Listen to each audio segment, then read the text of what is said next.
Kembot sa Bye-Bye! Kagabi, naging mas masaya at makulay ang tabing dagat ng Barcelona nang magsama-sama ang ilang kandidata ng Inang Mutya Barcelona 2026 para sa isang gabi ng tawanan, bonding at walang katapusang good vibes. Sa halip na puro pageant preparation at competition, pinili muna nilang mag-enjoy, mag-relax at sulitin ang bawat sandali bilang magkakakandidata. At syempre, hindi mawawala ang kanilang kembot sa Bye-Bye.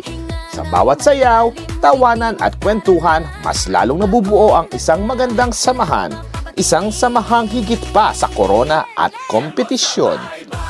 Dahil sa Inang Mutya Barcelona 2026, hindi lamang ang mga kandidata ang naglalaban para sa isang korona.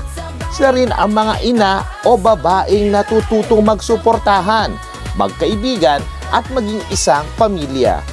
Sapagkat ang tunay na ganda ay hindi lamang nasusukat sa panlabas na anyo o sa koronang isusuot, kundi sa pusong marunong makisama, magmahal at bumuo ng magandang samahan.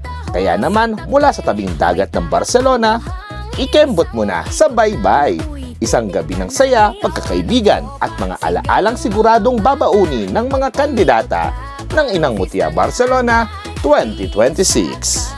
Tingin sa kaliwa, bilog ang balakang, ready ka na ba? Hinga ng malalim, ngiti mo tara na. Pag umindak ka, lahat mapatingin.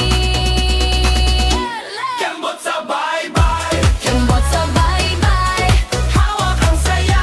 kembot sa Bye-Bye. Kembot sa Bye-Bye, dito ang katabayan. Pakialis ang chismis.